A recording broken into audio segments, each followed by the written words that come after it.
Coach's Corner on Leominster TV. Happy to have you along with us for another week of the 125th season of Leominster Blue Devil football. Todd Robbins alongside Leominster head coach Devon as we get set to preview Week 2 action as Leominster opens their home slate by hosting Doherty at Doyle Field this Friday night. But first, we flash back to Week 1 action, and Coach, Week 1 started off the way you would hope to start a new season. A 34-6 win, a game where at the beginning everybody was trying to find their legs. You guys finally found them, and things started to click. Yeah, no, it was a great, that's kind of what we expected with having 2 weeks off before the first game without a scrimmage. And the guys came out a little bit hesitant, and but we got ourselves together in the second half, and I think really took off after that. The numbers speak for themselves. Take a look at some of those totals for the Blue Devils and the Bombers in that first matchup. Again, a 34-6 Leominster win. And of course, from a standpoint of offense, Coach, it was certainly something. Kate will have them for us in a minute, but it was certainly something from an offensive standpoint. The running game dominated the conversation. 316 yards on the ground for you guys to 87 yards for the Bombers on the ground. 13 first downs to their 9. Command and control of the ball certainly played out on the ground. Yeah, we knew going in, our O-line was going to pace the game, our O-line and our D-line. And when they started leaning on and pushing them around a little bit, we knew that we could just keep on calling the run stuff that we were doing. And we weren't taking losses. We were taking positive yardage. So we just kept on handing it to the guys, and the line up front did a great job making some really, really great holes and wearing them down. Penalties in the first half were certainly a story of the football game. At one point, it led me to quip that for both teams, the best offense that they had was wearing stripes, because drives that should have ended for both teams stayed alive because of penalty enforcement. And then you had situations where each team eventually in that first half lost a touchdown, where both teams would have had an additional score. Sure. Had penalty calls not brought them back, might have changed the complexion of the game at the time. We've talked a little bit about it off the air, but certainly there were points where we were going through that football game on both sides where there were a lot of first week flags, we'll call it. Yeah, it was a little discombobulated going into in the first half.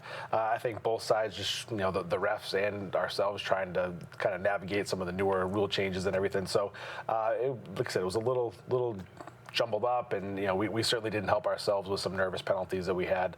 But there were some that that we hadn't dealt with yet before, and still trying to work our way through. But it's not anything that we really could sit around and complain about or harp on. We really had to just kind of keep our head down and keep on playing the next play. So, as you're managing the game and you're trying, of course, to imagine where the ball spot's going to be while you're waiting for the official mark, and you're trying to get the next play up, whether offensive or defensive, how difficult was it? And did you find yourself second guessing some of the play spots because you didn't know where the ball was going to go? A couple times I thought it was going to be either closer or even a little bit further away than where it actually was. So with some of the new rule changes, it's some of the changes are from the spot of the foul. So it changes where the previous spot, not where the previous spot was, but where the penalty's marked off from.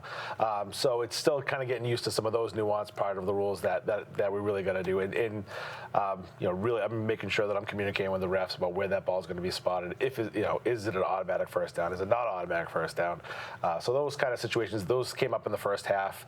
I think we kind of get a better feel for it in the second half. From a broadcast standpoint, the goal for next week is cheat sheets. Cheat sheets. For this week, we're going to have cheat sheets. We're going to know where those balls are supposed to be.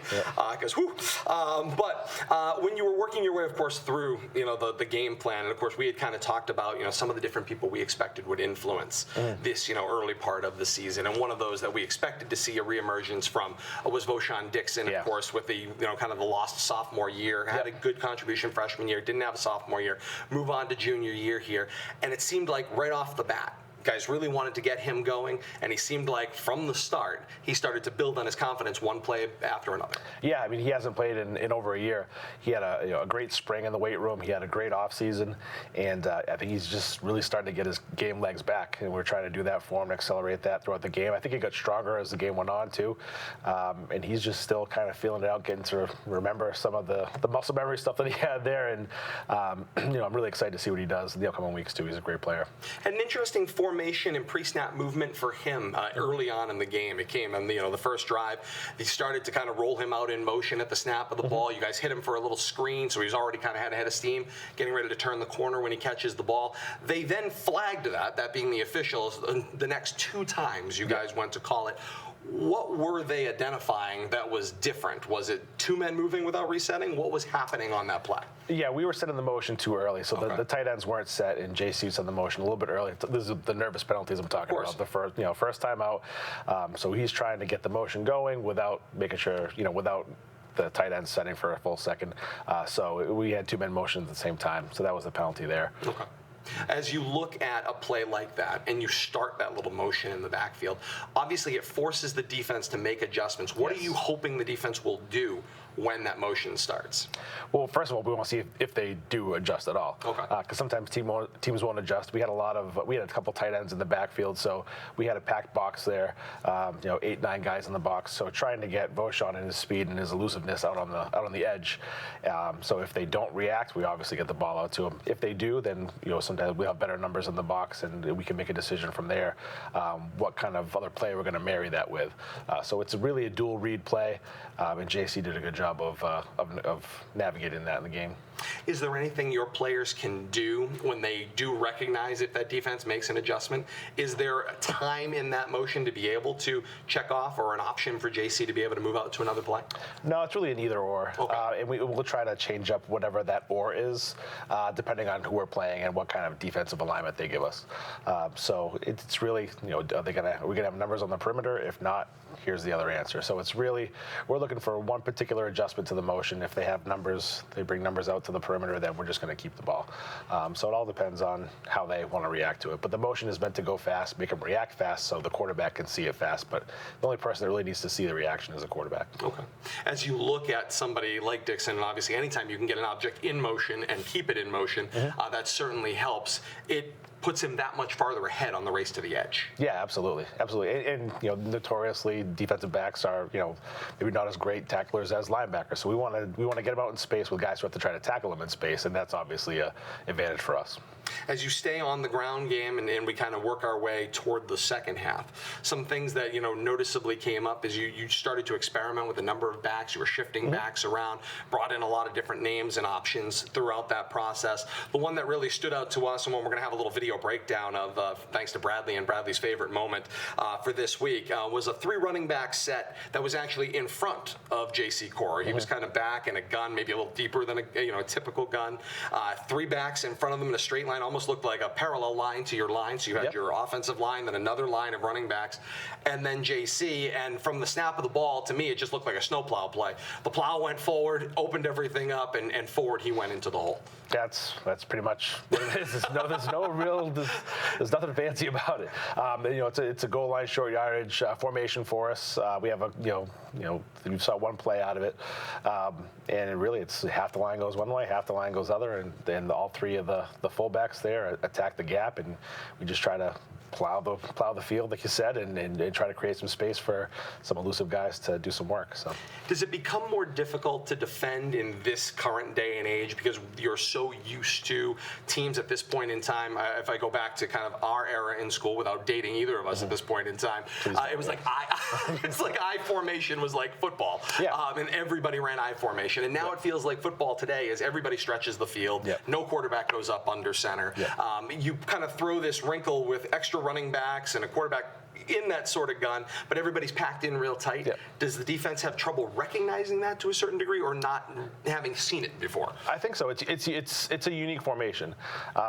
It is a little bit more to it. I'm not going to go into a ton of details. Certainly. But there's a little bit more proprietary knowledge stays inside the house. There's a little bit more to it. Then just packing the box there too. Some of the splits with the linemen are a little bit wider, so it really forces the defense to have to align correctly.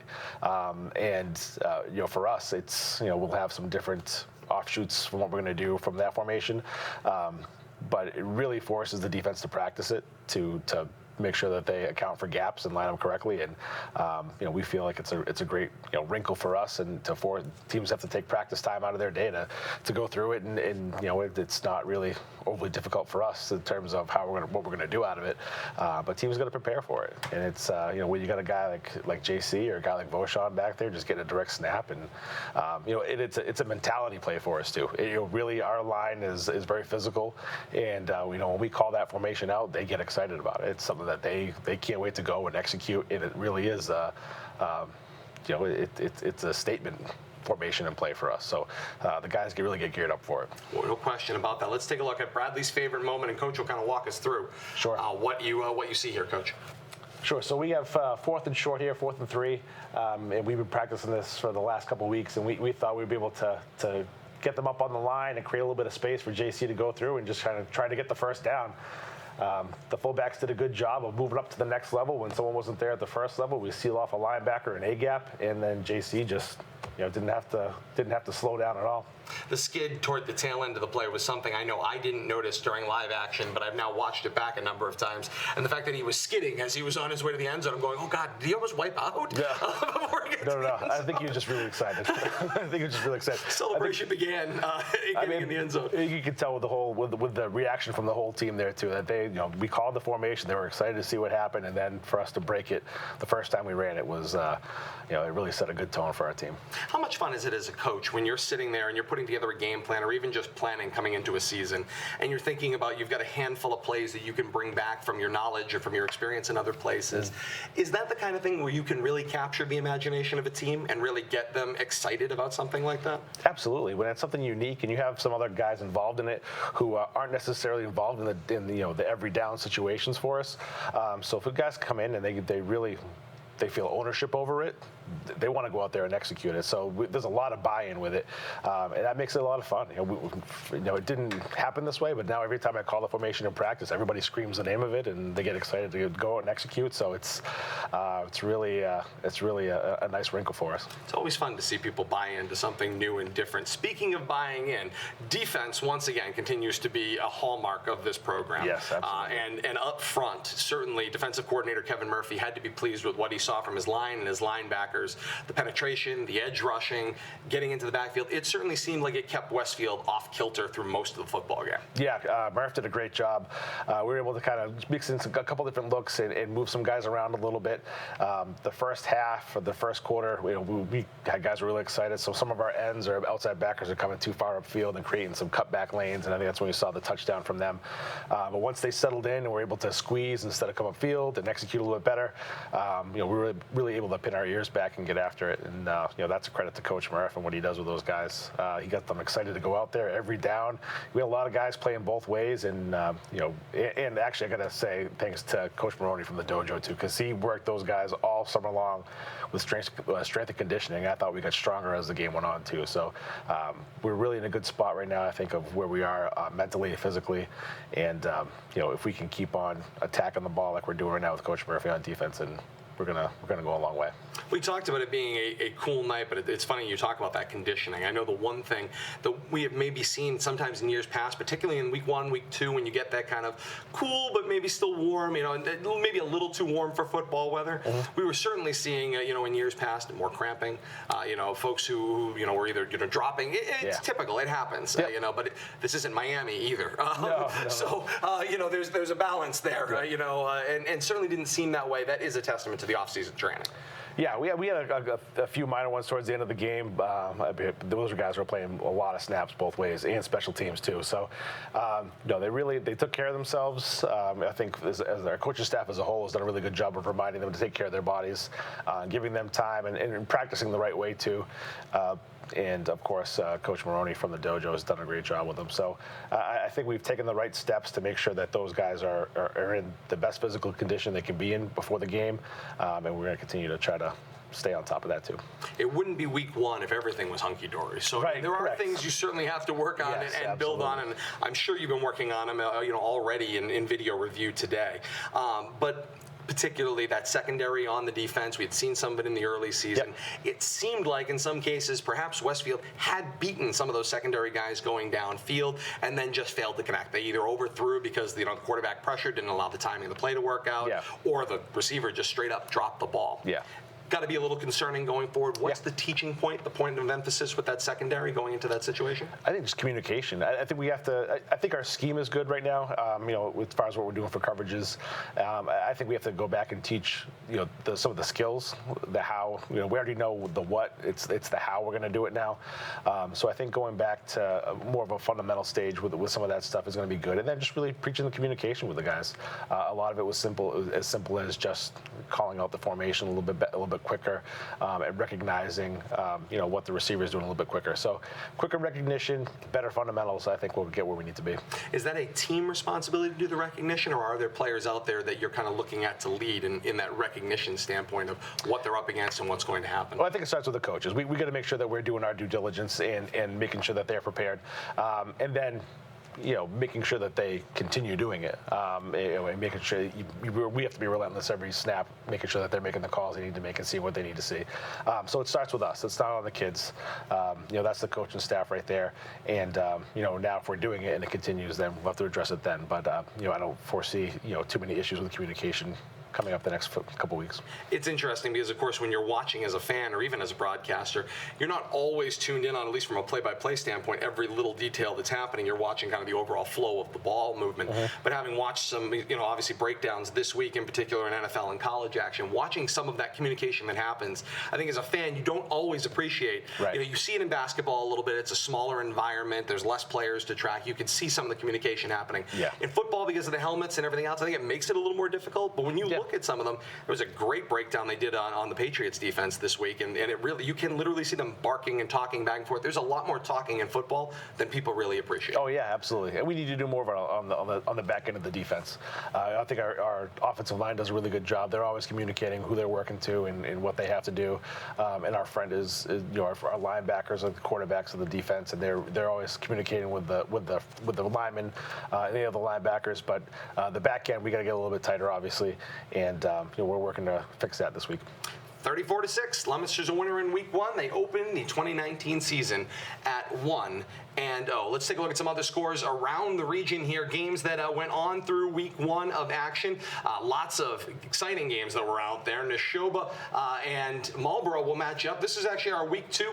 Thank you, Kate. Algonquin dropped that game to Doherty, 26-8 in week 1. Of course, that's Leominster's week 2 opponent coming up, that 26-8 victory. So Doherty will come in with a 1-0 record. Neshoba, 33-16, a winner over Grafton. Wachusett, a 22-0 winner over North Middlesex.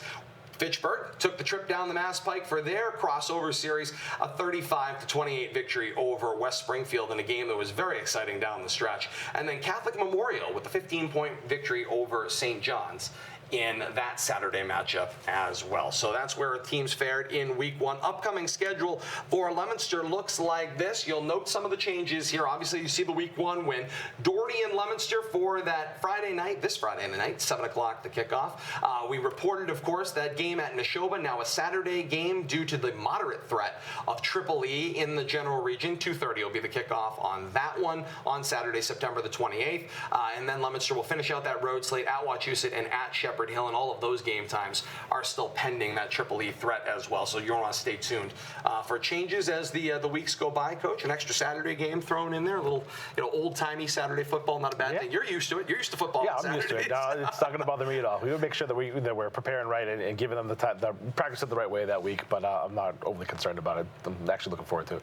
Other games going on around the region coming up for this week 2 of action. Before we head in that general direction, Neshoba is at Marlboro. Shepherd Hill is at Algonquin. Shrewsbury at Westboro. Tantasqua's at Fitchburg. And Everett is at St. John's. Everett's already got themselves 3 games in Eastern Mass, about a week ahead of Central Mass in some cases. Already 3 games under their belt, 2 wins. St. John's facing the real possibility against a strong Crimson Tide team of an 0-2 start. So it'll be interesting to see how that fares as we turn our attention to week 2 of action for Leominster. They'll play host to Doherty and open their home slate. It'll be their only home game until the month of October. Coach, I know you guys are excited to get out there and play at home. This is a Doherty team we saw moments ago, a 20-8 win over Algonquin. They posted 308 total offensive yards. They were a little heavier to the rush than they were to the pass, but they're around 189 to 119, and they held Algonquin defensively to only 139 total yards. So you know a couple of things. Although the passes to me stood out a little bit more on video than their runs. They chewed up a lot more yardage. Yep. on the ground, and then their defense clearly stopping a team for 139 total yards. It's a pretty good week if you're Coach Sean Mulcahy's team. Yeah, their defense is they run a 4-3. They're athletic across the board, so they're able to run to the ball, make plays at the ball. So we really got to make sure that we're able to push the front up with our O-line and create some space for our running backs there. They're not as big as Westfield, so we're really hoping to use our size as an advantage there. But that being said, they're a little smaller, they're a little bit more slippery, a little bit faster, and they stunt and they move a lot more. So the communication that we talked about is really going to have to be on point up front. On the offensive side of the ball, Noah Calorie, the quarterback, is a great player, and we got to make sure that we can't give him a nice, calm, quiet platform to get rid of the ball. We got to make sure we're pressuring him out of the pocket, and we're able to get in some passing lanes and really make it uncomfortable for him all day long. Not unlike the game plan this past week at Westfield. So Noah Calorie is the key on offense for them, and I think staying on the field for us on offense and being able to move the ball. That's going to be the key to victory. You mentioned Noah Calorie, and that handful of highlights that I saw from that game as far as passing went, it was those intermediate passes, his ability to drop back. He got great protection from his front five and was literally able to find what was a slew of receivers. My tabulation was 6 or 7 different people that were going out for passes. So there's plenty of options he has out there, and at least 4 at a time. The more time he has, the easier it is to pick people apart. Yeah, he's not zeroing in on any favorite receiver or anything like that. He's really good at spreading the ball around, and I think it's more about the scheme and who they're trying to get open rather than the person they're trying to get open. So he does a good job of that. Where he does get a little bit flustered, and not that much, because like I said, he's once he gets out of the pocket, he's able to create a little bit more too. But that's where touchdown, he did. Yeah. So that's where it gets a little bit tougher when he rushes out of the pocket, and not giving him a clear, not be able to stand up, make the feet calm, and step into a throw. If we can make him throw from some different angles, I think that's going to be a key for us. No question about that. As you look at kind of different phases of the game, of course, we talked kind of about the offense and defense a little bit in that Westfield game, and something that also stood out that we can kind of talk about perhaps playing a role again here is obviously the emergence from special teams, particularly that kicking game. Santiago Rodriguez certainly showed himself to be very capable as a kicker, strong leg. You can clearly see that conversion from soccer and the maturation over to football. How difficult a conversion is that for a player? Well, he's growing leaps and bounds every day. The steps are the big part. He kind of regresses to a little bit more, maybe a few more steps that he actually needs to take as he's approaching the ball. But he's working on it. He's a great kid. He's really dedicating himself to getting better at his craft every day. So he's out there almost a 2-hour practice, really probably kicking more than I want him to right now. I don't want him to wear that leg out. But he's got a good, strong leg. He's got a great personality. The kids like being around him, and I think he's really kind of growing into the role right now. So I expect to see more, bigger things out of him in the weeks, upcoming weeks. Of course, place kicking, I think, draws a great parallel to soccer. When I was sitting there trying to come up with a parallel, when I saw him go out to punt, I'm going, I don't know that I can come up with a tremendous parallel in soccer other than maybe like a goal kick where they can drop the ball. Short of that, I didn't have a great parallel. I can imagine as a coach trying to find that parallel could be difficult. Yeah, the punting is a little bit tougher. Maybe as a goalie, if you're able to have the goal kick there, but he's working it still. It's for every 3 that he gets a hold of, there's 2 that you don't go quite as far as we want. But if he gets a hold of it, that thing is booming. So we're working with him on getting more consistent there. The kickoffs, I think, have been great. He had a couple that were a little bit lower than we'd like in the game against Westfield, but he's really usually able to get some good hang time and get the ball pretty deep. So we're excited to keep on working with him and see him grow. He may have relocated to the athletic office, but I know when Coach Palazzi sat in your chair and he looked at me and I asked him about punting, he said, if we're having this much conversation about it, there's something wrong. Yeah, absolutely. we don't want to spend too much time on that. So the fact that we didn't have to do it that much was a good deal. Absolutely. That is overall good news. As you kind of set the tone for where things are going to go this week, Coach, what are your personal goals? What are the things you want to see from your team this week? Well, I want to make sure that we continue the physical play that we've had. I don't want to take a step backwards in that direction. The guys have come too far. They work too hard to not go out and attack the game the same way. And I'd like to see us settle down a little bit in terms of making sure that we're, like JC, waiting for guys to get set before we send anybody in motion, and be able to execute a couple different looks, with confidence as well. So that's our goal, is to be able to kind of introduce a couple new things, but not have us take a step backwards. So many ways to participate in season 125, and there are broadcast options galore for you to be a part of. AM 1280 and 105.3 FM, the K-Zone WPKZ will have your radio broadcast, as well as a live stream at WPKZstream.com. And then the live post games on Facebook Live as well. You can access all of that from WPKZ.net as well. Leominster TV will be along with us. Channels of Verizon, Comcast. Replay is available on YouTube. You can get the Westfield game replay up on YouTube right now. And fingers crossed, everything will be set. Facebook Live will return as well, so we can get our alumni from across the country and across the world who have participated with us via Facebook Live. I know the folks here are working very hard to get that ready for Friday night as well. And of course, the number one way for you to participate in Blue Devil football when they're at home at Doyle Field is for you to come on down to Doyle Field. I know Coach Gates would love to see you out there along with the team. Pack those stands. Great opportunity. Saw a great fan bus. It was commented on in the Westfield press box. Wow, look at these fans coming off the bus, you know, all dressed in white.